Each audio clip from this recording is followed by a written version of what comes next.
नमस्कार, capital TV Uttar Pradesh में आपका स्वागत है और मैं आपके साथ प्रिया बिस्ट। अब वक्त हो चला है ऐसे मुद्दों पर विस्तार से बात करने का जो जनता, राज्य, देश और पूरी दुनिया पर असर डालते हैं। देश के सबसे बड़े सूबे उत्तर प्रदेश में उपचुनाव खत्म हो गया है, लेकिन इस उपचुनाव की वोटिंग के दौरान कई जगह से हिंसा, हंगामे, बवाल की खबरें सामने आई। कहीं पथराव हुआ तो कहीं मतदान के बहिष्कार का मामला सामने आया। कई सारे वीडियो भी सामने आए हैं जो काफी चौंकाते हैं। राजनीतिक दलों के बीच सियासी संग्राम भी देखने को मिला और फिर चुनाव आयोग ने तगड़ा एक्शन लिया। तो कहां-कहां उपचुनाव के दौरान क्या-क्या हुआ, चलिए सब कुछ आपको एक-एक करके बताते हैं।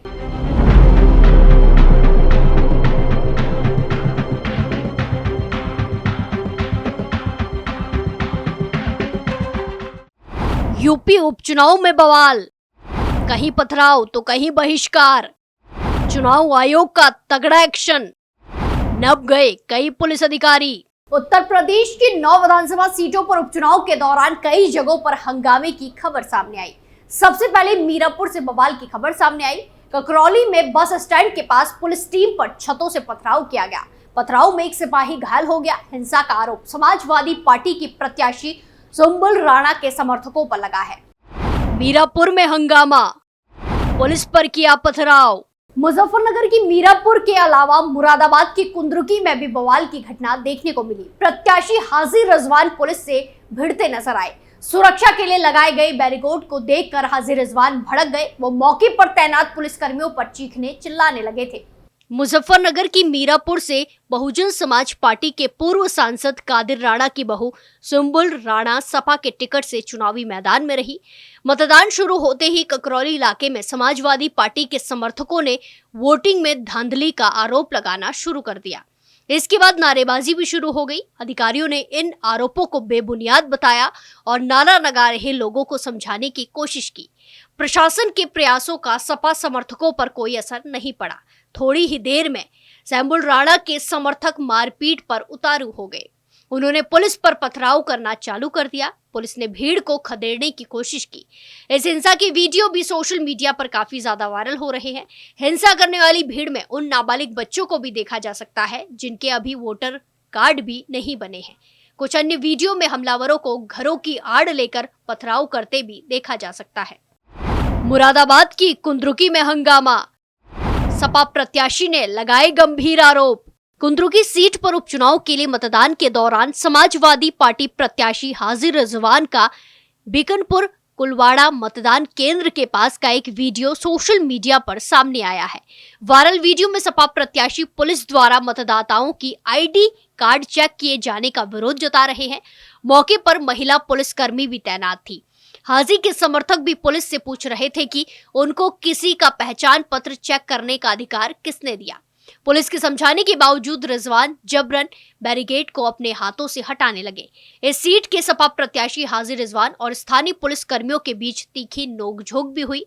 सपा प्रत्याशी का दावा है कि उन्होंने 70 साल की उम्र में पहली बार ऐसी बैरिकेड देखा है। वहीं मिर्जापुर जिले की मझवा विधानसभा में चुनाव के बहिष्कार की खबर सामने आई, जहां वोटिंग के दौरान पडरा हनुमान गांव में ग्रामीण वोट का बहिष्कार करते दिखाई दिए। उनकी मांग थी कि गांव को औद्योगिक क्षेत्र से बाहर किया जाए। इसके बाद एसडीएम शिव प्रताप शुक्ला के आश्वासन के बाद हंगामा थम गया और वोटिंग शुरू हुई। मैनपुरी से डिंपल के आरोप, कानपुर में बुर्के पर सियासत। इसी तरह एक खबर मैनपुरी की करहल सीट से सामने आई, जहां सांसद डिंपल यादव ने आरोप लगाया कि मैनपुरी की करहल विधानसभा में पुलिस सत्ता के इशारे पर मतदाताओं पर दबाव बना रही है। सांसद ने लोकतंत्र से खिलवाड़ करने का आरोप लगाते हुए चुनाव आयोग से मामले में संज्ञान लेने की मांग की। वहीं अंबेडकर नगर में समाजवादी पार्टी के सांसद लालजी वर्मा और पुलिस के बीच तीखी बहस देखने को मिली। पुलिसकर्मियों ने नाराज सांसद ने अपशब्द कहे और प्रशासन पर मतदाताओं को परेशान करने का आरोप लगाया। इसी तरह सोनभद्र की मझवा सीट से सपा प्रत्याशी ज्योति बिंद ने चुनाव आयोग से शिकायत की है। उन्होंने आरोप लगाया कि मतदाताओं को डराया धमकाया जा रहा है और उनकी मतदान पर्चियां फाड़ दी गई है। वहीं भाजपा प्रवक्ता राकेश त्रिपाठी ने सपा पर निशाना साधते हुए कहा कि बुर्के की आड़ में फर्जी मतदान कराने की कोशिश की जा रही है। उन्होंने कहा समाजवादी पार्टी चाहती है कि चुनाव में गड़बड़ी हो। कानपुर की सीसामऊ सीट पर उपचुनाव के दौरान बीजेपी प्रत्याशी सुरेश अवस्थी की गाड़ी पर पथराव किया गया। भाजपा कार्यकर्ताओं का आरोप है कि सपा कार्यकर्ताओं ने ही गाड़ी पर पत्थरबाजी की है, पथराव किया है। इसी के साथ कानपुर से एक वीडियो वायरल हो रहा है जिसमें मतदान के दौरान पैरामिलिट्री फोर्स और पुलिस की सख्ती दिखाई दे रही है। मतदान केंद्रों के पास पुलिस और पैरामिलिट्री ने भीड़ को खदेड़ा, तो वहीं दूसरी तरफ कानपुर की सीसामऊ सीट पर पुलिस के ऊपर मुस्लिम महिलाओं ने नकाब हटाकर पहचान करने का आरोप लगाया। इसको लेकर जमकर हंगामा हुआ। समाजवादी पार्टी के राष्ट्रीय अध्यक्ष अखिलेश यादव ने पुलिस प्रशासन पर वोटिंग को बाधित करने का आरोप लगाया। वहीं सपा प्रमुख की सोशल मीडिया पोस्ट के बाद चुनाव आयोग हरकत में आया और उप निरीक्षक अरुण कुमार और राकेश नादर पर कार्रवाई की गई। सपा की शिकायत पर संज्ञान लेते हुए चुनाव आयोग ने बड़ी कार्रवाई की है। निर्वाचन आयोग ने सीसामऊ में मतदान करने जाते मतदाताओं के पहचान पत्र जांच करने वाले पुलिस अधिकारियों को तत्काल प्रभाव से निलंबित कर दिया है। इसके साथ ही चुनाव आयोग ने मुजफ्फरनगर में 2 सब इंस्पेक्टर को तत्काल प्रभाव से निलंबित कर दिया। एसआई नीरज कुमार, एसआई ओमपाल सिंह पर कार्रवाई हुई है। मतदाता मतदान के लिए चुनाव आयोग के दिशा निर्देशों का पालन न करने के कारण दोनों को निलंबित कर दिया है। आयोग का स्पष्ट आदेश है कि पुलिस किसी भी किस्म से मतदाताओं की जांच या तस्दीक नहीं करेगी। यह अधिकार आयोग की ओर से नियुक्त चुनाव टीम यानी मतदान पार्टी और उम्मीदवारों के एजेंट का है। लिहाजा पुलिस सिर्फ सुरक्षा और कानून व्यवस्था का ध्यान रखे। उत्तर प्रदेश में 9 विधानसभा सीटों पर उपचुनाव के लिए वोटिंग के दौरान बीजेपी और सपा में सियासी संग्राम छिड़ गया। मामले में चुनाव आयोग को भी दखल देना पड़ा, जहां लाल टोपी, बुर्का, कानपुर बवाल, फर्जी वोटिंग के आरोप वगैरह गहमा गहमी के बीच चुनाव आयोग ने 7 पुलिस कर्मियों को सस्पेंड कर दिया और भी खबरें सामने आ रही है। इसके बावजूद बड़ा बवाल थमा नहीं। चुनाव आयोग ने कानपुर की सीसामऊ में तैनात 2, मुरादाबाद के कुंदरकी में पोलिंग बूथ पर तैनात 3 और मुजफ्फरनगर की मीरापुर विधानसभा क्षेत्र के पोलिंग बूथ पर 2 पुलिस कर्मियों को सस्पेंड कर दिया। आरोप है कि इन पुलिस कर्मियों ने मतदाताओं के वोटर आईडी चेक किए और मतदान केंद्रों पर जाने से रोका।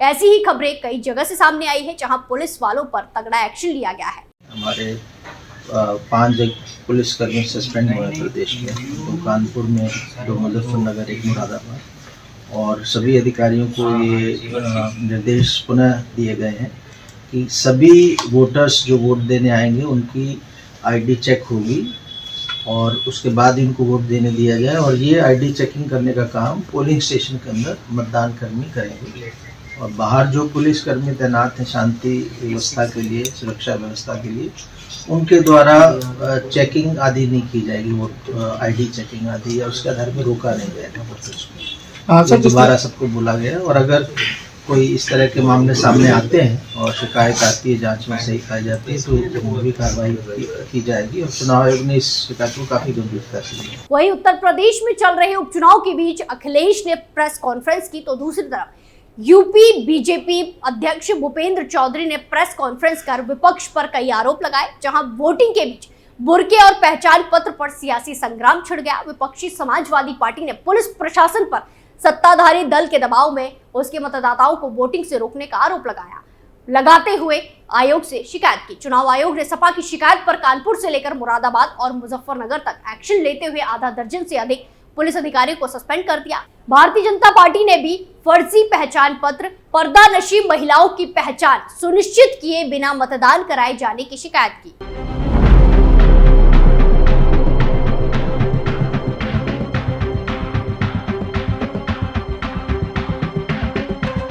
तो यूपी उपचुनाव में सीधी टक्कर बीजेपी और सपा के बीच रही। यूपी का उपचुनाव मुख्यमंत्री योगी आदित्यनाथ और सपा प्रमुख अखिलेश यादव के लिए नाक की लड़ाई माना जा रहा है। यही वजह है कि यूपी उपचुनाव को अगले विधानसभा चुनाव का सेमीफाइनल भी कहा जा रहा है। वोटिंग को लेकर तनातनी भी देखने को मिली।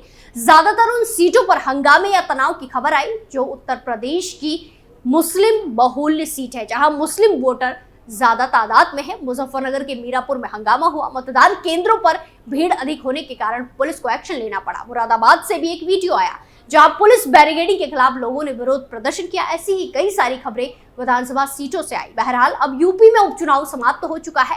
किस पार्टी ने जीत दर्ज की, ये आने वाली 23 नवंबर को पता लगेगा, जो जल्द आने वाली है। 9 सीटों पर कुल 90 प्रत्याशी चुनाव मैदान में रहे, जिनके भाग्य का फैसला जल्द होगा। इस पूरे मामले में आपकी क्या राय है, कमेंट कर जरूर बताएं।